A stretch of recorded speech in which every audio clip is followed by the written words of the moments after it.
یہاں یہ جائز ہے، یا تو قبر کے پاس آدمی السلام علیکم ایھا النبی و رحمۃ اللہ کہے گا، یا نماز میں جیسا کہ آتا ہے تو اسی حساب سے کہے گا، اور یہاں کہنے میں کوئی حرج کی بات نہیں، جیسا کہ ثابت ہے اسی حساب سے کیا جائے گا۔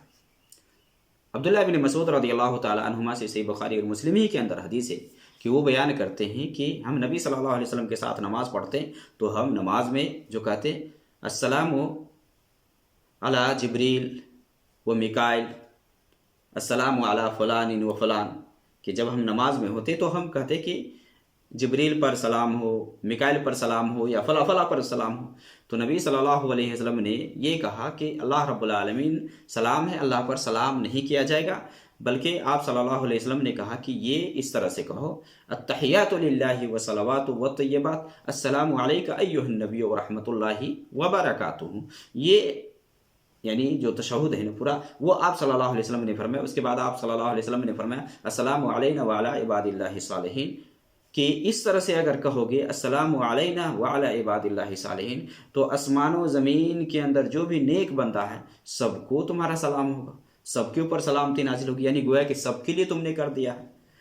یہاں نبی صلی اللہ علیہ وسلم نے وجہ نہیں بتلایا کہ یہ تشہد کا حکم کب آیا۔ میں معراج میں گیا تو وہاں جب میں التحیات للہ کہا تو اللہ تعالیٰ نے کہا کہ السلام علیک ایھا النبی، یا فرشتوں نے کہا کہ اشہد ان لا الہ الا اللہ، تو یہ نبی صلی اللہ علیہ وسلم سے کہیں ثابت نہیں ہے۔ نبی صلی اللہ علیہ وسلم نے جو سکھلایا تشہد کا جو طریقہ، جیسا کہ عبداللہ بن مسعود سے ثابت ہے، اسی حساب سے آدمی کیا جائے گا۔ اس کی وجہ کیا ہے نہیں ہے، نبی صلی اللہ علیہ وسلم نہیں بتلایا، البتہ نماز میں کہ نبی صلی اللہ علیہ وسلم نے فرمایا کہ اس طرح سے تشہد کہو، اور اس کے بعد جو بھی تم دعا کرنا چاہتے ہو کرو۔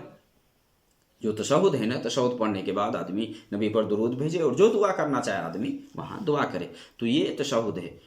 نبی صلی اللہ علیہ وسلم کی قبر کے پاس اگر آدمی جاتا ہے تو وہاں السلام علیکم، بلکہ بعض سلف سے یعنی صحابہ سے آتا السلام علی النبی کہا کرتے تھے، السلام علیکہ ایھا النبی کے بجائے، علیکہ کے بجائے السلام علی النبی کہا کرتے تھے، خطاب نہیں کرتے تھے۔ لیکن قبر کے پاس یا تشہد میں ہے تو ایسا کیا جا سکتا ہے۔ بہت سارے لوگ تو یا رسول اللہ، یا نبی اللہ، یا فلاں، یا نور کر کے اعلان بھی کرتے ہیں اذان سے پہلے، یہ سب خرافات ہے۔ نبی صلی اللہ علیہ وسلم پر وہاں آدمی سلام بھیجے گا، سلام کرے گا السلام علیکم ایھا النبی، یعنی کچھ نہ آئے تو جو تشہد کے اندر ہے وہ آدمی کہے وہاں السلام علیکم ایھا النبی ورحمۃ اللہ وبرکاتہ، اس کے بعد نبی پر درود بھیجے اللہم صلی علی محمد وعلی آل محمد وعلی آل ابراہیم، اللہم صلی علی محمد وعلی آل محمد کما صلیت علی ابراہیم وعلی آل ابراہیم انک حمید مجید، جو آگے ہے وہ درود بھیجے، اور اس کے بعد نبی صلی اللہ علیہ وسلم کے لیے جو بھی وہاں بولنا ہے کہ آپ نے امانت کو پہنچا دیا، اللہ نے جو کو دیا آپ کو آپ نے لوگوں تک پہنچا دیا، یہ سب کا ہے آدمی کہنا چاہتا ہے۔ تو اس کے بعد کچھ دائیں طرف ہو کر کے، کیونکہ قبر کے پاس جب آئے گا تو نبی صلی اللہ علیہ وسلم کی جو قبر ہے وہاں سلام کرے گا، اور اس سے ایک قدم یا کچھ قدم چل کر کے وہیں ابو بکر رضی اللہ تعالیٰ، کیونکہ نبی صلی اللہ علیہ وسلم کے جو کاندھے ہیں نا تو اس کے برابر میں حضرت ابو بکر کا سر ہے، تو اسی حساب سے ایک قدم آگے بڑھ کر کے ابو بکر رضی اللہ تعالیٰ عنہ پر سلام کرے، اس کے بعد حضرت عمر پر سلام کرے اور پھر وہاں سے نکل جائے۔ اگر دعا آدمی کرنا چاہتا ہے تو دعا قبر کی طرف رخ کر کے نہیں کرے گا، بلکہ دعا کرے گا تو خانہ کعبہ کی طرف رخ کر کے کرے گا۔ وہ قبر کو سامنے کر کے، اور وہاں بہت سارے لوگ وہاں خرافات کرتے ہیں قبر کے پاس جب زیارت کے لیے جاتے ہیں، لیکن الحمدللہ یہاں تو انتظام ہی ایسا ہے کہ آدمی وہاں تک پہنچ نہیں پاتا ہے، پہنچ نہیں سکتا ہے، یہ ہے۔ یا لوگ ہوتے ہیں وہاں جو گائیڈ کرنے والے ہوتے ہیں، علماء ہوتے ہیں، وہاں بتاتے ہیں کہ یہ سب کرنا نہیں۔ بہت سارے لوگ تو کپڑا وغیرہ لے کر کے اسے ٹچ کرتے ہیں تاکہ ہم اس سے برکت حاصل کریں گے۔ تو اس طرح سے اگر برکت حاصل کرنے کی بات ہے تو پورے مدینہ میں نبی صلی اللہ علیہ وسلم ادھر جاتے آتے تھے، زمین تو وہی ہے نا، سب سے برکت حاصل کرے نا۔ یہ مشروع طریقہ ہے۔ نبی صلی اللہ علیہ وسلم کی قبر کے پاس آدمی جاتا ہے اس کے لیے، یا ابو بکر یا عمر کی قبر کے پاس جاتا ہے تو وہاں سلام کر کے آدمی اس حساب سے وہاں سے نکل آئے گا۔ یہ زیارت قبر کے سلسلے میں کہ نبی صلی اللہ علیہ وسلم کی قبر کے پاس آدمی جاتا ہے تو یہ ادب ہے، ادب و احترام سے آدمی وہاں کھڑا ہو کر کے نبی پر درود اور سلام بھیج کر کے پھر وہاں سے آدمی آگے بڑھے گا اور پھر آگے جائے گا۔ تو یہ مدینہ کے کچھ فضائل اور پھر نبی صلی اللہ علیہ وسلم کی جو مسجد ہے اس میں جانے کے لیے جو آداب ہے، اس سلسلے میں کچھ ہم نے جانا ہے، تو اس کو ہمیں اسی حساب سے اپنانا چاہیے جس حساب سے نبی صلی اللہ علیہ وسلم اور صحابہ سب سے ثابت ہے۔ اس میں غلو نہیں کرنا چاہیے۔ بہت سارے لوگ افراط و تفریط سے کام لیتے ہیں اور وہاں جا کر کے بہت سارے لوگ تماشا کرتے ہیں اور ایسی حرکت کرتے ہیں جو کہ مشروع نہیں ہے، درست نہیں ہے۔ نبی صلی اللہ علیہ وسلم کی قبر کے پاس آدمی سلام کر کے درود بھیج کر کے وہاں سے آدمی نکل جائے، بجائے اس کے کہ وہاں جا کر کے لوگ نبی سے مانگیں، نبی سے وہاں طلب کرے۔ تو نبی سے طلب نہیں کیا جائے گا میرے بھائی۔ نبی سے طلب کرنا اگر درست ہوتا تو صحابہ نبی صلی اللہ علیہ وسلم سے مانگتے نا نبی کے جانے کے بعد، لیکن ایسا صحابہ نہیں کرتے تھے۔ کبھی قحط سالی کا معاملہ آیا تو نبی صلی اللہ علیہ وسلم کی قبر کے پاس نہیں گئے کہ آپ بارش برسا دیں اور آپ کہیں اپنے رب سے سفارش کریں بارش برسانے کے لیے، تو اس طرح سے صحابہ سے نہیں ملتا ہے۔ تو یہ جو بدعتی لوگ کرتے ہیں نا خرافات، یہ سب بے بنیاد ہے، یہ سب صحیح نہیں ہے۔ اللہ رب العالمین سن رہا ہے، وہی سننے والا ہے، اس کی طرف آدمی رجوع کرے، اس سے حاجت روائی، مشکل کشائی، جو بھی معاملہ درپیش آئے اللہ رب العالمین سے رجوع کرے، اللہ سے مانگے۔ اللہ رب العالمین سننے والا ہے اور اللہ رب العالمین ہی سارے معاملات کو حل کرنے والا ہے، اس کے علاوہ کوئی حل نہیں کر سکتا ہے۔